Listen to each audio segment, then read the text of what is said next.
الحمد للہ صاحب الجلالہ والصلاة والسلام علی نبی صاحب الرسالہ اما بعد۔ رمضان کے انوارات و برکات سے جو شخص مستفید ہو جائے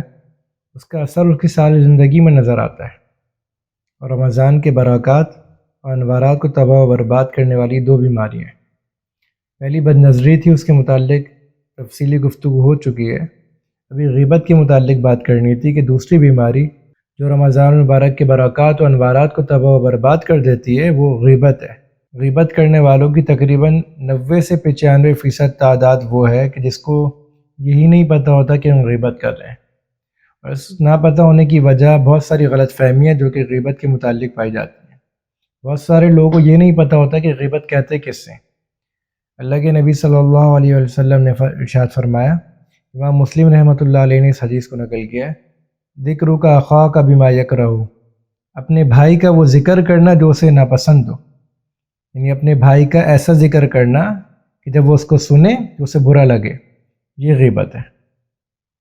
اب آپ کہیں کہ میں یہ منہ پر بھی کہہ سکتا ہوں، تو ٹھیک ہے، یہ آپ کے اندر ایک اور ایپ کا اضافہ ہے کہ آپ کے اندر اتنی جرأت بھی ہے کہ جو برائی آپ پیچھے کر رہے تھے اس کی، کہ آپ اس کے منہ پر کرنے کی بھی ہمت رکھتے ہیں، اس کی دل آزاری کی آپ کو کوئی پرواہ نہیں ہے، یہ آپ کے ایپ میں ایک اور اضافہ ہے۔ غیبت کی تعریف میں اس کا کوئی مسئلہ نہیں ہے کہ آپ اس کے منہ پر کر سکتے ہیں یا نہیں کر سکتے، وہ غیبت ہی رہے گی اگرچہ آپ اس کے منہ پر کرنے کی قوت رکھتے ہو۔ اور یہ بات بھی یاد رکھ لیں، یہ کب ہے کہ جب یہ عیب اس کے اندر موجود ہو۔ اگر یہ عیب اس کے اندر موجود نہیں ہے تو یاد رکھ لیں یہ بہتان ہے، یہ غیبت نہیں ہے۔ اگر وہ عیب اس کے اندر موجود نہیں ہے نا تو یہ بہتان ہے، یہ الزام لگا رہے ہیں آپ۔ اس الزام کو قیامت کے دن آپ کو ثابت بھی کرنا پڑے گا۔ ہم لوگوں کے متعلق زبان تو کھول لیتے ہیں، ہم لوگوں کے متعلق گفتگو بھی کر لیتے ہیں، گھنٹوں گھنٹوں مجلس آرائی ہوتی ہے۔ یاد رکھ لیں اللہ تعالیٰ کی عدالت میں آپ کو سب ثابت کرنا پڑے گا کہ آپ نے کس کے متعلق کیا کہا ہے۔ قرآن حکیم نے غیبت کی برائی کو کس نرالے انداز میں سمجھایا ہے، لا یغتب بعضکم بعضا، کہ ایک دوسرے کی غیبت نہیں کرو۔ ایحب احدکم ان یأکل لحم اخیہ میتا، کہ کیا تم میں سے کوئی شخص اس بات کو پسند کرتا ہے کہ وہ اپنے مردار بھائی کا گوشت کھائے؟ فکرہتموہ، بس تم اس کو تو ناپسند کرتے ہو، تو غیبت کو کیوں ناپسند نہیں کرتے؟ غیبت کو قرآن حکیم نے اپنے مردار بھائی کا گوشت کھانا قرار دیا، اور مردار بھائی کے گوشت کھانے سے طبیعت نفرت کرتی ہے، تو غیبت سے نفرت کیوں نہیں؟ اللہ تعالیٰ کس طرح اپنے بندوں کو سمجھا رہے ہیں۔ اور یہ جو غیبت کا حرام ہونا ہے نا، یہ اللہ تعالیٰ کی اپنے بندوں سے محبت ہے کہ اللہ تعالیٰ نے اپنے بندے کے اس عیب کا چرچا کرنے کو بھی منع کر دیا جو کہ اس کے اندر موجود ہے۔ کیسی اللہ تعالیٰ کو اپنے بندوں سے محبت ہے۔ یاد رکھیں، آپ اگر کسی کی مجلس میں غیبت کر رہے ہیں، کسی کی برائی کر رہے ہیں، تو یہ غیبت کرنے والا در حقیقت اپنی برائی کر رہا ہے کہ مجھ میں غیبت کرنے کا مرض موجود ہے، کہ میرے اندر غیبت کرنے کا مرض موجود ہے، میرے اندر لوگوں کی پردہ داری کرنے کا مرض موجود ہے، اور میری نظر لوگوں کی خامیوں پہ رہتی ہے۔ اور غیبت کرنے والے کی مثال مکھی کی ہے، جیسے مکھی پورے جسم میں اس جگہ جا کے بیٹھے گی جہاں زخم ہوگا، پورا صاف ستھرا جسم چھوڑ دے گی، جہاں زخم اور گندگی ہوگی نا وہاں جا کے بیٹھے گی، تو ہزاروں خوبیوں کو چھوڑ کر اس کی برائی کی طرف آ جائے گا۔ اور یہ جو غیبت کرنے والے ہوتے ہیں نا، یہ اپنی نیکیوں کے پیکٹ بنا بنا کر اپنی نیکیوں کو رشتہ داروں کے پاس بھیج رہے ہوتے ہیں، یعنی جس کی غیبت کی ہے نا اس کے پاس بھیج رہے ہوتے ہیں، کیونکہ نیکی تو اب آپ کی رہی نہیں، آپ نے اپنی نیکی کو فلاں کے پاس بھیج دیا، فلاں کے پاس بھیج دیا۔ غیبت تو انسان سب سے زیادہ اپنے رشتہ داروں کی کرتا ہے، یا پھر ان کی کرتا ہے جس سے اس کا میل جول ہو، کیونکہ ظاہر سی بات ہے برائی اسی کی نظر آتی ہے نا جس کے ساتھ آپ کے تعلقات ہوں۔ اور ان رشتہ داروں میں بھی جن کی غیبت کی جاتی ہے اس میں سب سے بدنام ترین فرد پھپھو ہیں، کہ معاشرے میں سب سے زیادہ غیبت پھپھو کی جاتی ہے۔ اور پھپھو کی غیبت تو ایسے کرتے ہیں جیسے خالوں میں تو کوئی برائی ہے ہی نہیں۔ خیر ہماری خالائیں تو الحمدللہ بہت اچھی ہیں، اور پھپھو بھی بہت اچھی ہیں، ایسا نہ ہو میرے رشتہ دار سن رہے ہیں، الحمدللہ ہمارے تو سارے رشتہ دار اچھے ہیں، پھپھو بھی اچھی ہیں اور خالائیں بھی بہت اچھی ہیں۔ تو انسان سب سے زیادہ غیبت اپنے رشتہ داروں کی کرتا ہے، یا ان لوگوں کی غیبت کرتا ہے جس سے اس کے تعلقات ہوں۔ غیبت کا جس طرح کرنا حرام ہے نا، اسی طرح غیبت کا سننا بھی حرام ہے۔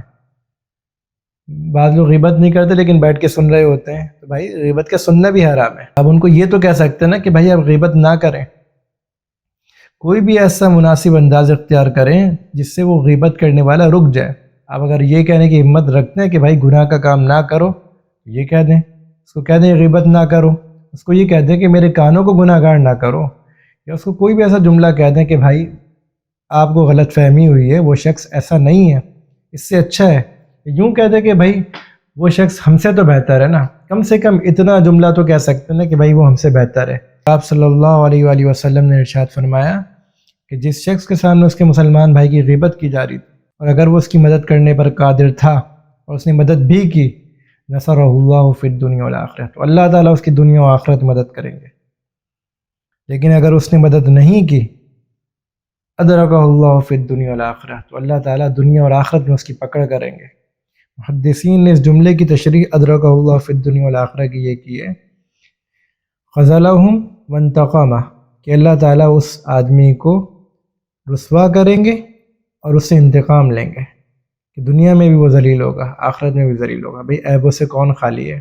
آپ کسی کے عیبوں کا چرچا کریں گے، کسی اور مجلس میں آپ کے بھی عیب کھولے جا رہے ہوں گے۔ پوری دنیا میں جو کوئی بھی جس کسی کی تعریف کرتا ہے، یاد رکھیں وہ اس کی نہیں، اللہ تعالیٰ کی ستاری کی تعریف کر رہا ہے، کیونکہ ہمارا معاشرہ تو ایسا ہی ہے کہ کسی کی ایک خامی بھی پتہ چل جائے تو اسے معاشرے کا بدنام ترین کردار بنا دیتا ہے، اسے معاشرے کا بدنام ترین فرد بنا دیتا ہے۔ اب اپنے آپ سے اس بات کا عہد کر لیں کہ ساری زندگی میں، بالخصوص رمضان المبارک کے مہینے میں، غیبت کبھی نہیں کریں گے، نہ غیبت کریں گے نہ غیبت سنیں گے۔ حدیث میں آتا ہے غیبت اشد من الزنا، کہ غیبت زنا سے زیادہ سخت ہے۔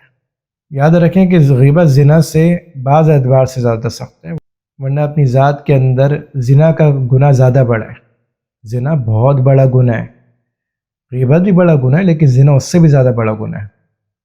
یا جو حدیث میں زیادہ سخت کہا گیا ہے نا غیبت کو زنا کے مقابلے میں، اس کی بعض وجوہات ہیں۔ پہلی وجہ یہ ہے کہ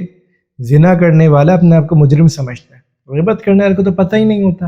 اتنا عام معمول بن چکا ہوتا ہے، اتنا عام معمول بن چکا ہوتا ہے کہ اس کو محسوس ہی نہیں ہوتا۔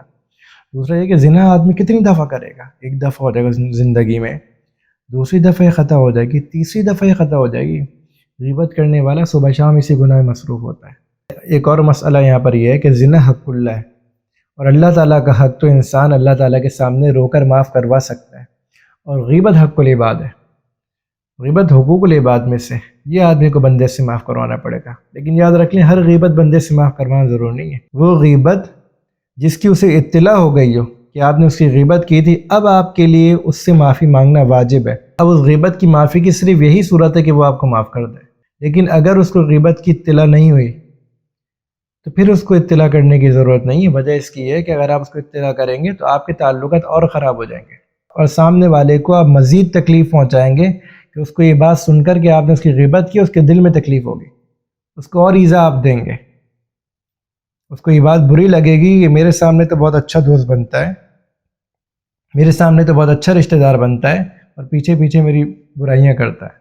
تو یہ بات مزید تکلیف کا سبب بنے گی۔ تو یہ بہتر راستہ نہیں ہے کہ آپ اس کو اطلاع کریں۔ اس کا طریقہ یہ ہے کہ آپ اس کو کچھ پڑھ کر اس کو ایصال ثواب کر دیں۔ اس کا طریقہ آپ صلی اللہ علیہ وآلہ وسلم نے ارشاد فرمایا، ان من کفارۃ الغیبۃ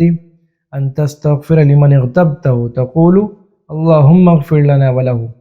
جس کی کہ غیبت کا کفارہ یہ ہے کہ جس کی تم نے غیبت کی ہے نا، اس کے لیے دعا مغفرت کر لو، اور یوں کہو کہ اللہ میری بھی مغفرت فرما دے، یعنی ہماری بھی مغفرت فرما دے اور اس کی مغفرت فرما دے۔ تو اللہ کے نبی صلی اللہ علیہ وسلم نے اس غیبت کا حل بتا دیا کہ جس کی اطلاع اس آدمی کو نہیں ہوئی جس کی غیبت کی گئی تھی، تو اس کا کفارہ یہ ہے کہ تم اس کے لیے دعائیں مغفرت کر دو، آپ اس کو ایصال ثواب بھی کر دیں، اور کم سے کم جس مجلس میں آپ نے اس کی غیبت کی تھی نا، اور جن لوگوں کے سامنے آپ نے اس کی غیبت کی تھی، ان کے سامنے کہہ دیں کہ بھائی وہ آدمی مجھ سے بہت بہتر ہے، اور وہ آدمی ہم سے بہت اچھا ہے، اور ممکن ہے کہ اللہ تعالیٰ نے اس کے اس گناہ کو معاف کر دیا، اس نے اس گناہ پہ توبہ کر لیو، اور خاتمہ کس کو پتہ ہے کہ کس کا خاتمہ کس چیز پر ہوگا۔ اللہ کے نبی صلی اللہ علیہ وآلہ وسلم نے صحابہ رضوان اللہ علیہم اجمعین سے پوچھا کہ مفلس کون ہے، تو انہوں نے عرض کیا کہ جس کے پاس کچھ نہ ہو، غریب ہو، مسکین ہو۔ تو آپ صلی اللہ علیہ وسلم نے فرمایا اس امت کا مفلس وہ ہے کہ جو قیامت کے دن نیکیاں لے کر آئے گا، نماز بھی ہے، روزہ بھی ہے، زکوٰۃ بھی ہے، حج بھی ہے، ساری نیکیاں، لیکن فلاں کی غیبت کی ہے، فلاں کا حق دینا ہے، فلاں کا حق دینا ہے، ساری نیکیاں صاف ہو جائیں گی، اب اس کے ذمے گناہ ڈالے جائیں گے، اور جب وہ گناہوں کا بوجھ لاد لے گا سب کا، پھر وہ جہنم کی طرف روانہ ہو جائے گا۔ اللہ تعالی ہم سب کو اس گناہ سے بچنے کی توفیق عطا فرمائے.